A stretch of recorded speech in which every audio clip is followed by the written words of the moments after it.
Hello and welcome to The Top Story, a podcast with the headlines of the day from our correspondents around the world. I'm Do Hongyu.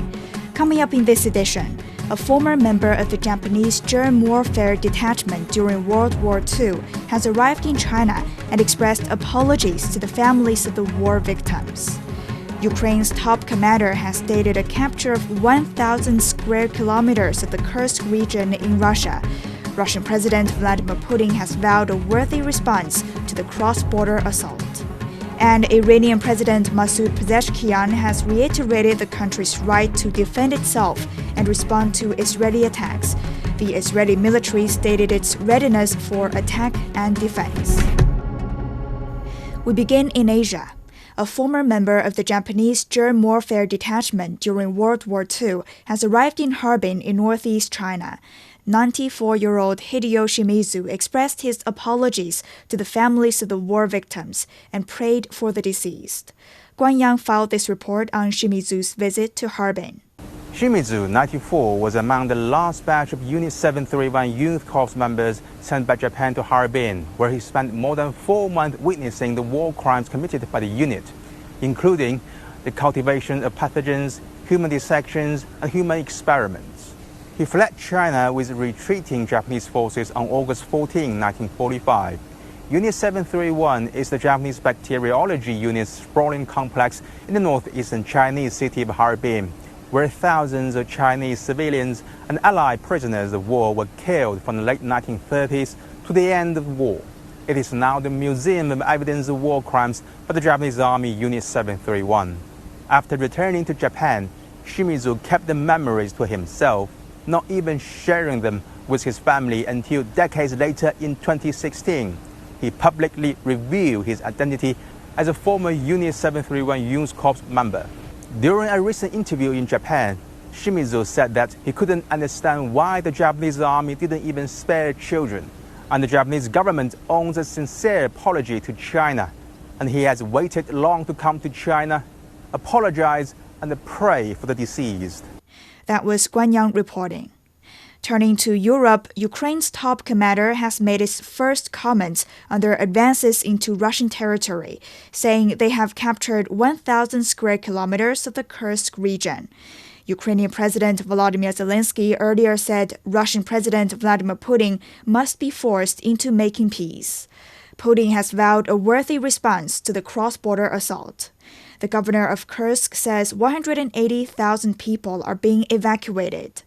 Meanwhile, the International Atomic Energy Agency inspected a cooling tower at the Zaporizhzhia nuclear plant in Ukraine that was damaged by fire.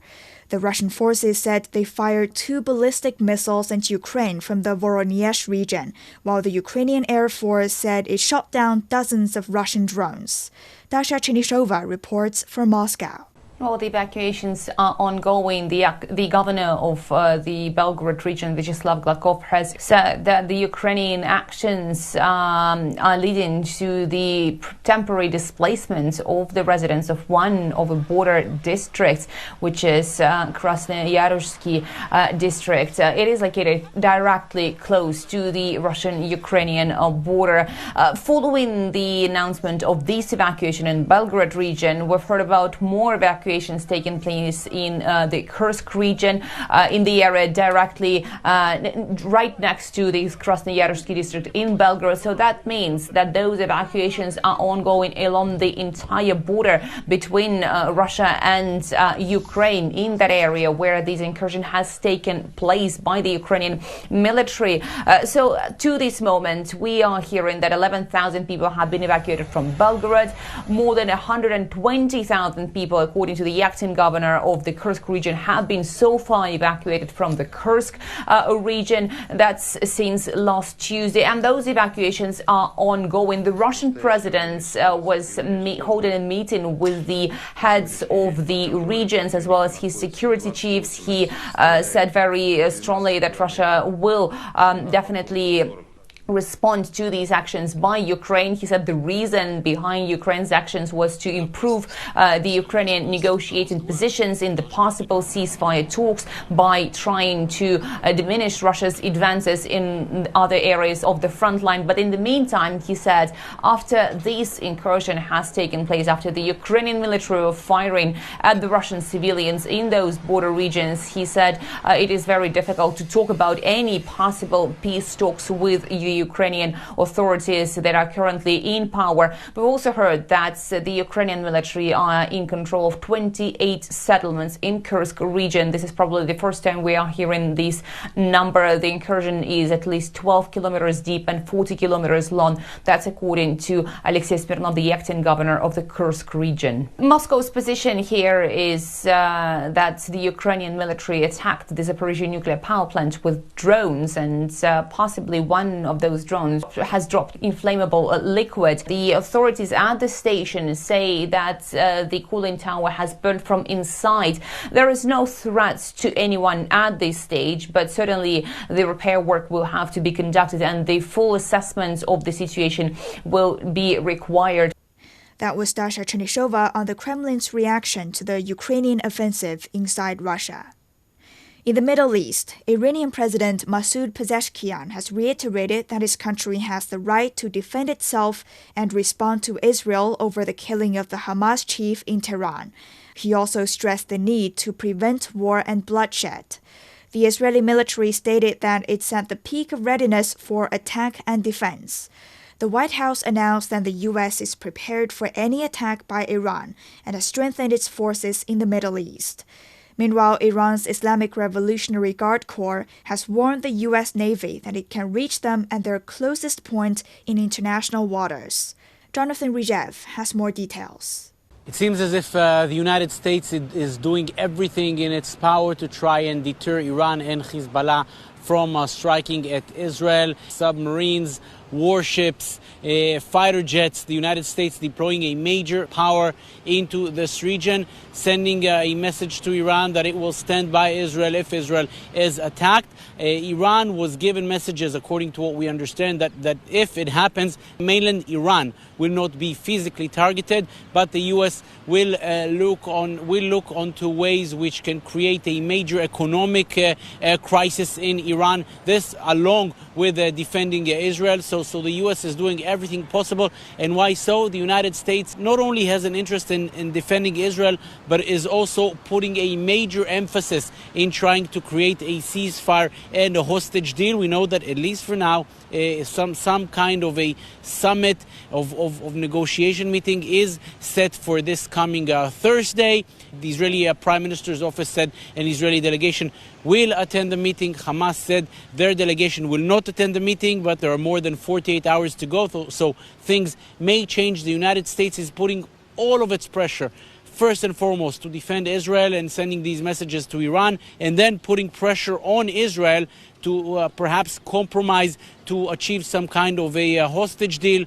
All these negotiations will, of course, be put aside if a major Iranian and Hezbollah strike comes. Israel will strike back. Apart from that, all of the systems here in Israel are fully deployed. All of the defense array, be it the Iron Dome for short-range missiles, David Sling for medium-range missiles, and the Arrow defense system meant to intercept long-range threats, this coming from Iran or from Yemen, all are fully deployed. There are plans, especially in hospitals, especially in northern Israel, where Hezbollah is set to strike in case of an attack, to take practically all of the departments underground, and all of the systems are fully deployed.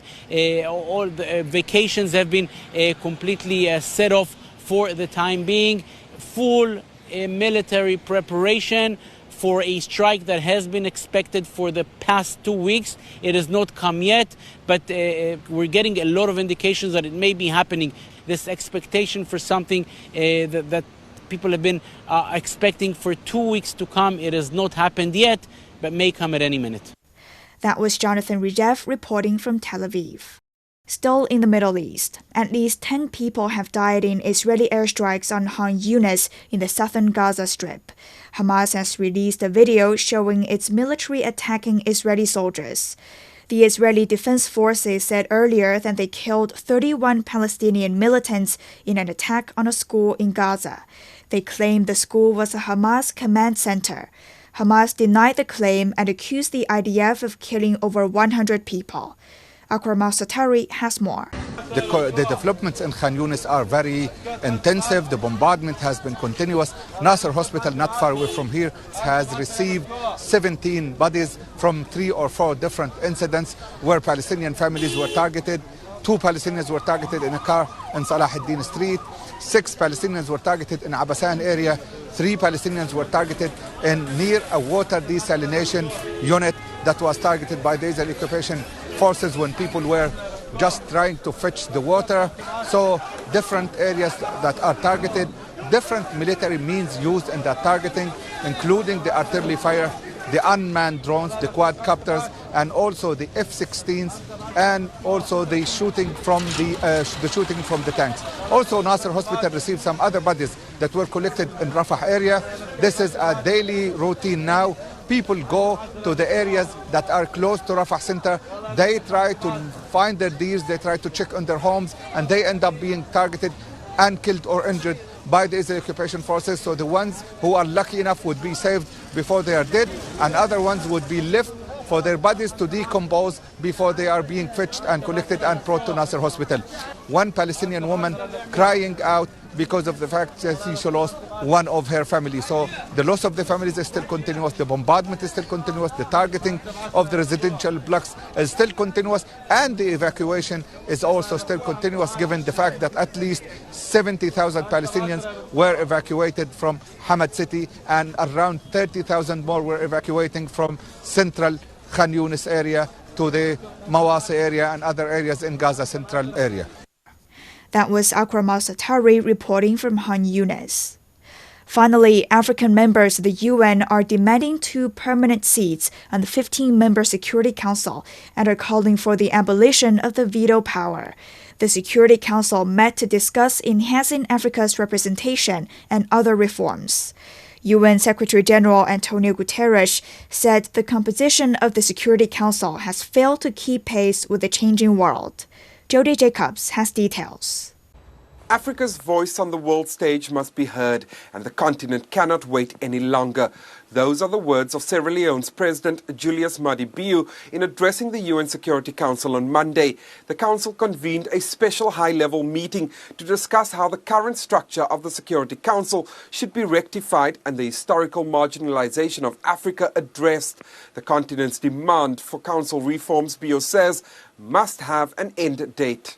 Africa demands 2 permanent seats in the UN Security Council and 2 additional non-permanent seats, bringing the total number of non-permanent seats to 5. The African Union will choose the African permanent members. Africa wants the veto abolished. However, if UN member states wish to retain the veto, it must extend it to all new permanent members as a matter of justice.